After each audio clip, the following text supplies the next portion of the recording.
이 다윗의 활 노래로 함께 슬퍼하는 공동체가 어떤 의미인지 우리가 함께 나누기를 원합니다. 첫째로 진정한 공동체는 슬픔 위에 기쁨을 세운다고 말씀합니다. 다윗이 사울과 요나단이 죽었다는 소식을 들었습니다. 다윗을 그토록 미워하고 또 죽이려고 했던 사울이 죽은 거죠. 그렇다면 다윗과 그의 백성들에게는 그 소식이 기쁜 소식 아니겠어요? 사울은 자신의 권력을 이용해서 정말 힘을 다해서 다윗 죽이기를 정말 힘을 썼습니다. 온 힘을 다했죠. 다윗과 그의 백성들은 그 사울의 칼을 피해서 이스라엘에서 피할 곳을 찾아서 안 다닌 곳이 없었습니다. 심지어는 암몬과 블레셋, 적국까지 넘어가면서 다윗이 도망 다녔죠. 그런데 지금 사울이 죽었다는 겁니다. 이제는 위험이 사라진 순간이죠. 이것만큼 기쁘고 즐거운 일이 어디 있겠어요? 나에게 그토록 모질게 굴었던 그 사람이 죽었다면 그 소식은 기쁜 소식이 아닌가 말입니다. 자, 그렇다면 누군가 죽었다는 소식을 가장 기뻐할 사람은 누구일까요? 바로 대적이죠.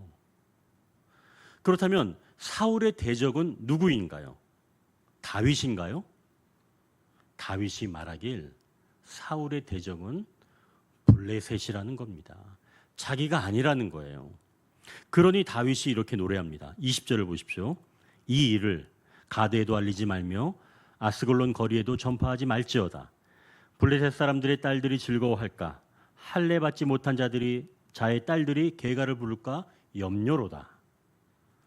대적들은 대적의 죽음을 기뻐한다는 겁니다.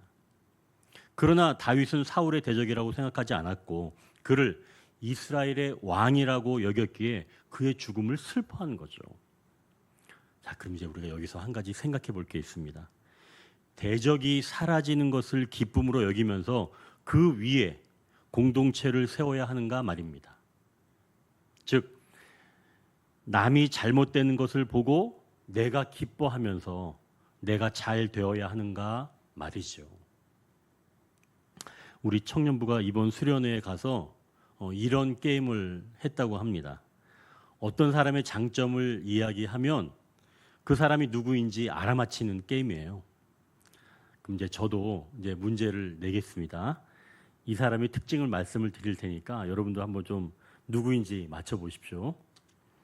이 사람의 12살 별명을 제가 말씀을 드릴게요. 이 사람의 12살 별명은 나르는 돈가스였습니다. 1983년생인 이 사람은 원주에서 태어났는데요. 초등학교 5학년 때부터 먹는 양이 늘면서 이런 별명이 붙었습니다. 나르는 돈가스. 이 사람은 처음에 이 운동을 싫어해서 운동을 시작한 지 6개월 만에 전국대회에 입상하면서 자기가 이 운동을 하고 있다고 알려졌습니다. 이 사람은 2004년 아테네 올림픽에서 은메달을 따면서 우리나라의 이 운동 역사상 처음으로 올림픽 메달리스트가 되었습니다.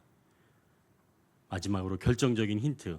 이 사람의 별명 로즈란입니다. 이제 아시겠죠? 바로 역도 선수 장미란입니다.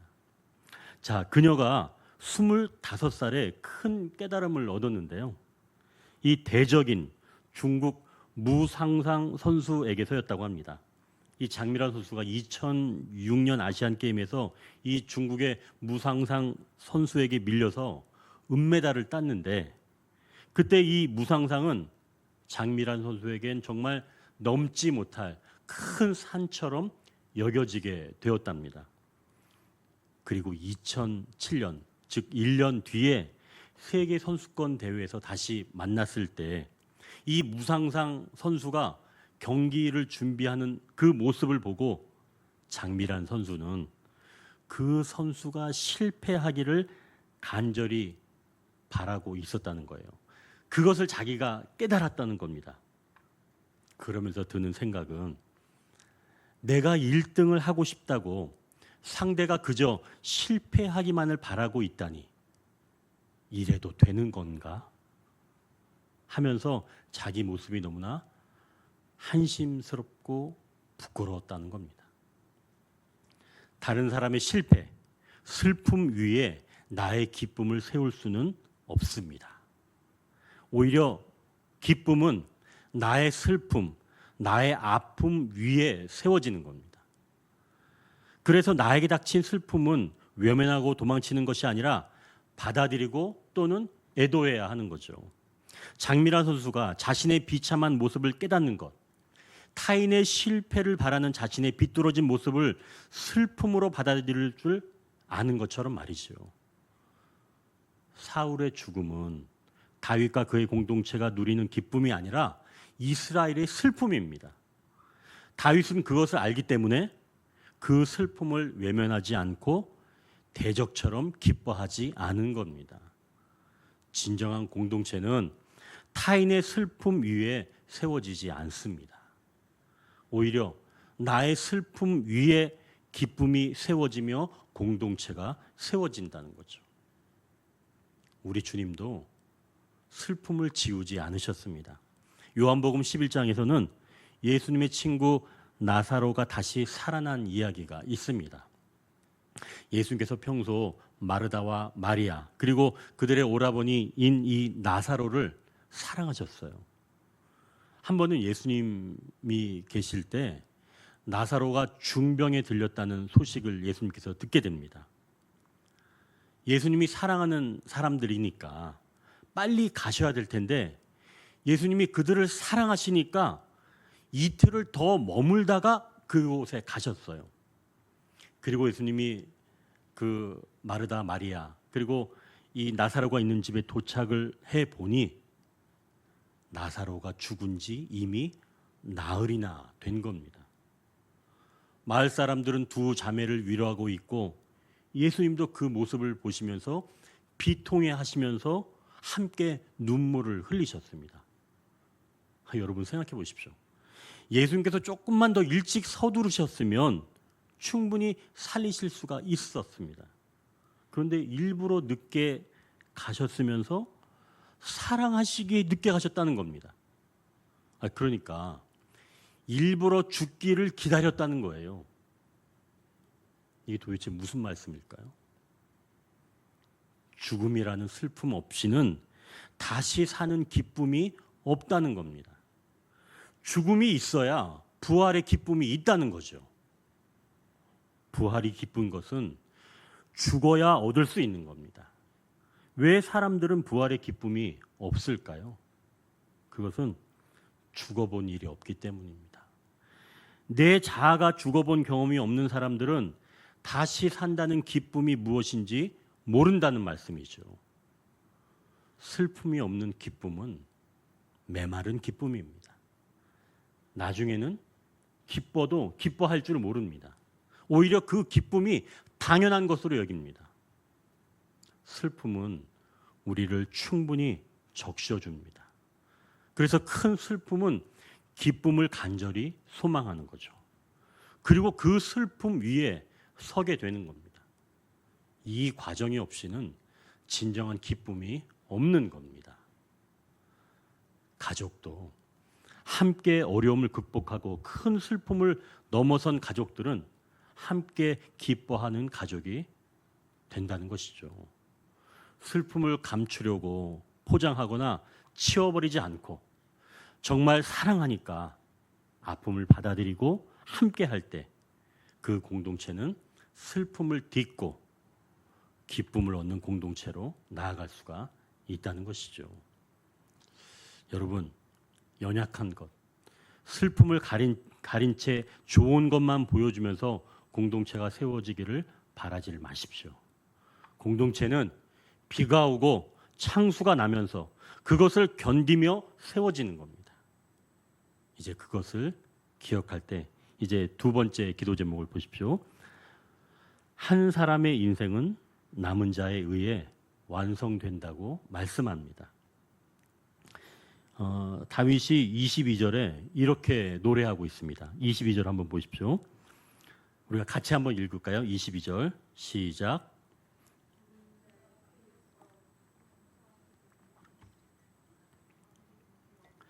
사울의 칼이 헛되이 돌아오지 아니하였도다.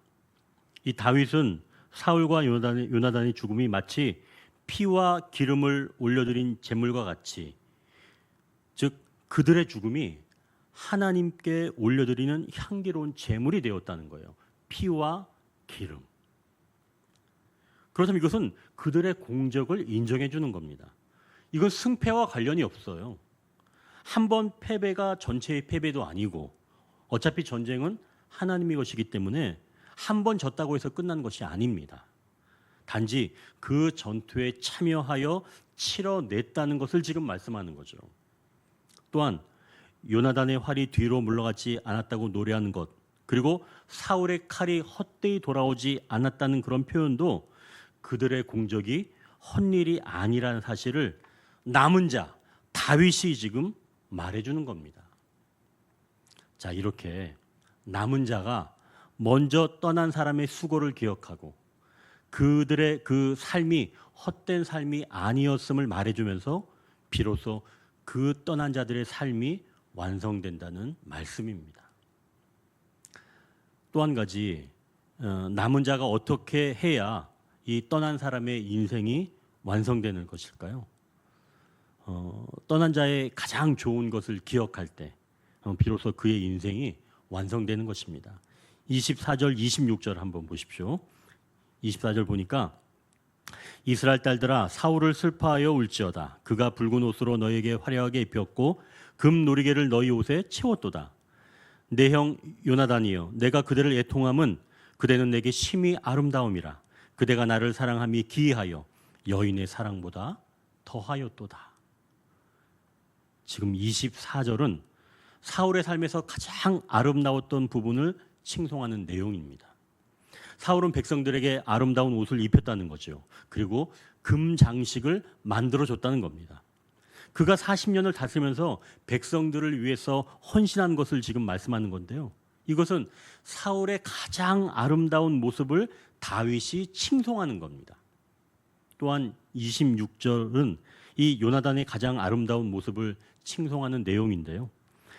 요나단은 사울의 후계자였지만 자신보다는 다윗이 더 적임자라고 여기면서 그러면서도 불구하고 다윗을 사랑했던 인물이 바로 요나단입니다.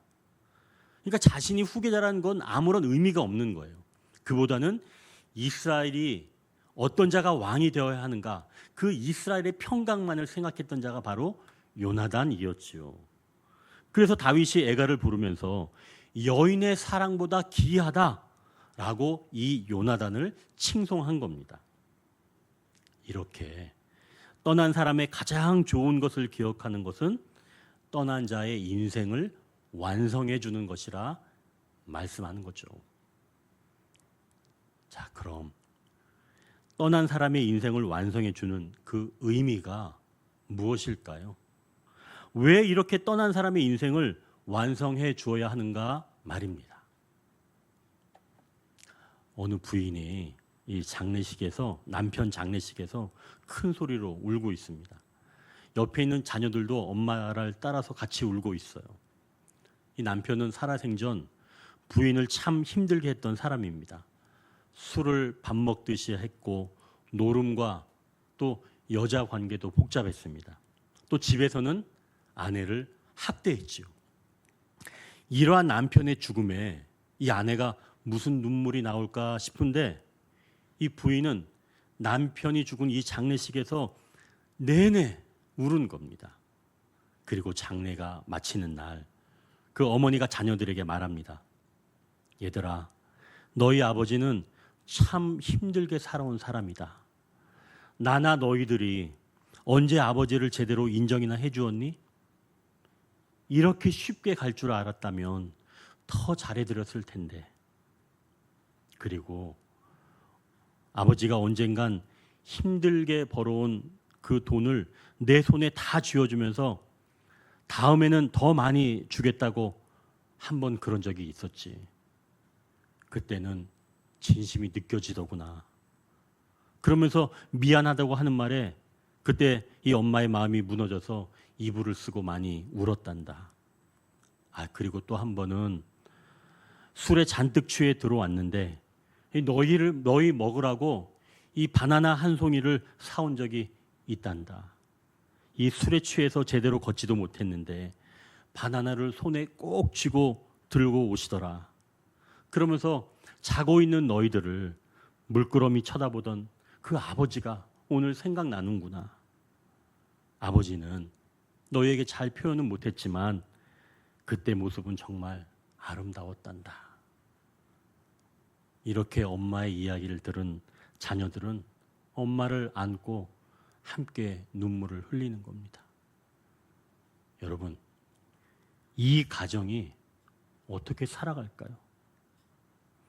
자녀들이 흔들리면서 잘못된 길로 떠나갈까요? 아니면 엄마가 사는 게 힘들어서 집을 나가버릴까요? 아닙니다. 떠나간 사람의 가장 좋은 모습을 기억하며 함께 나눌 때 그 남은 자가 비로소 왕이 되는 겁니다.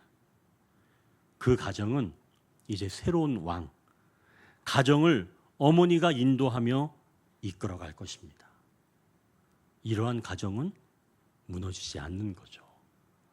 떠난 사람의 가장 좋은 것을 추억하며 나눌 때 진정으로 헤어질 수 있으며 또한 남은 사람은 건강하게 살아갈 수가 있다는 것이죠. 비로소 진정한 왕으로 세워진다는 것입니다. 다윗이 실제로 이 활 노래를 부르고 난 뒤에 유다 지파의 왕이 됩니다. 우리가 다른 사람과 불편한 관계로 헤어졌을 때도 이와 같은 영적인 법칙을 기억하십시오.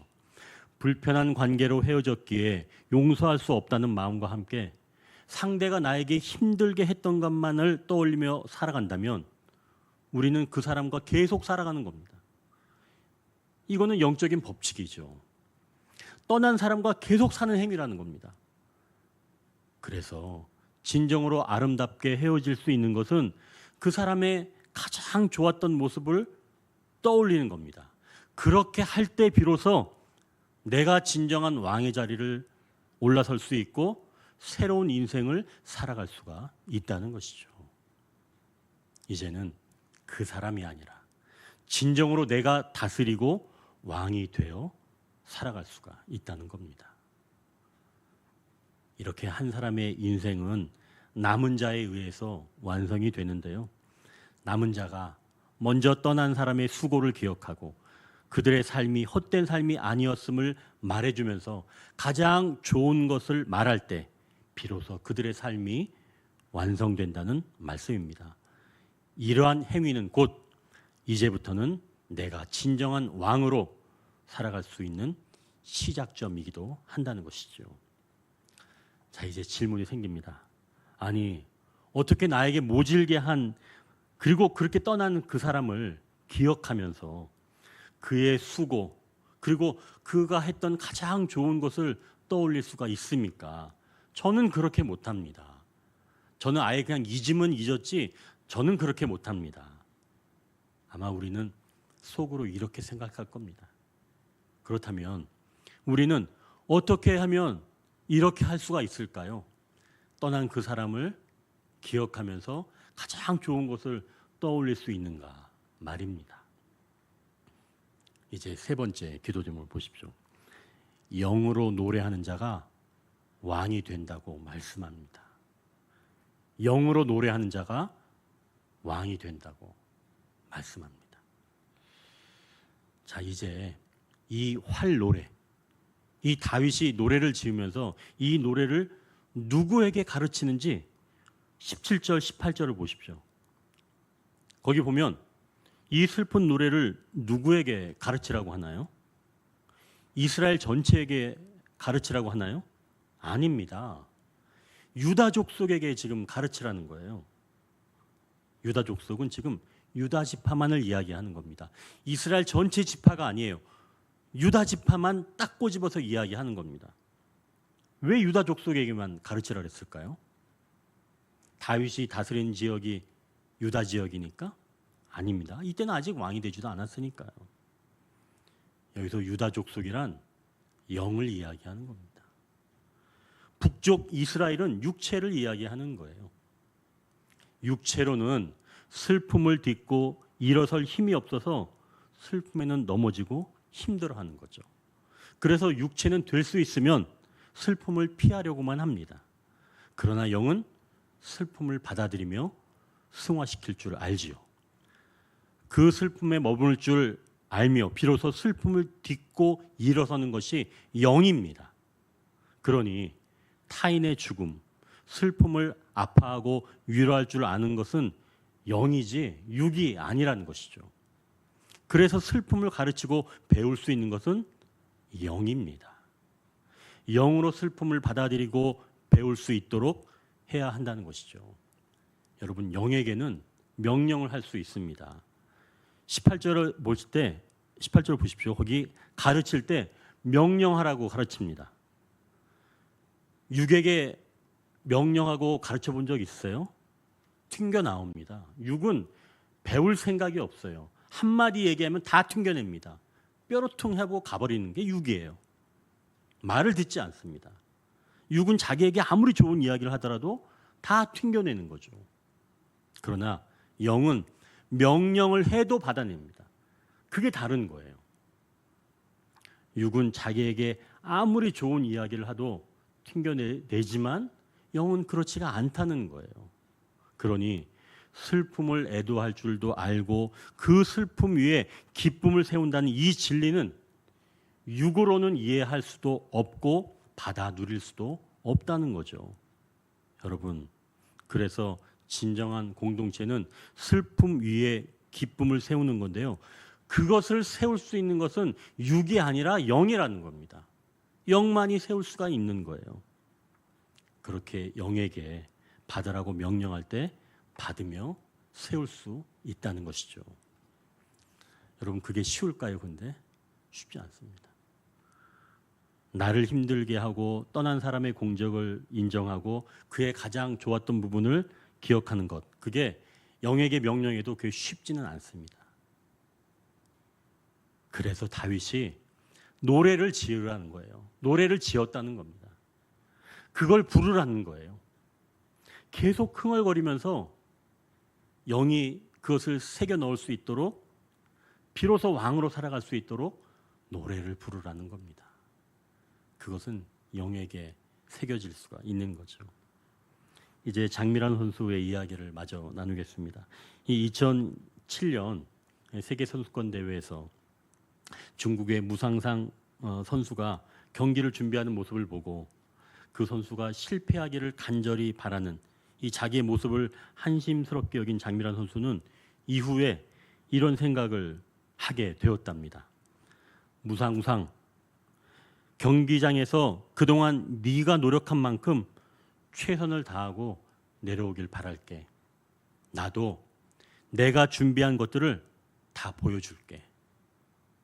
장미란 선수가 다른 선수의 모습을 인정하고 영으로 노래하며 자신의 삶으로 돌아왔을 때 비로소 장미란 선수는 진짜 선수로서 삶을 살 수 있게 되었습니다. 그 경기에서 장미란 선수와 이 무상산 선수가 공교롭게 똑같은 무게를 들었다는 거예요. 근데 똑같은 무게를 들으면 역도에서는 누가 이기는 게 되나요? 몸무게가 가벼운 사람. 근데 그때 몸무게가 장미란 선수가 더 가벼웠다는 겁니다. 그래서 그날 장미란 선수가 드디어 2007년 세계 선수권 대회에서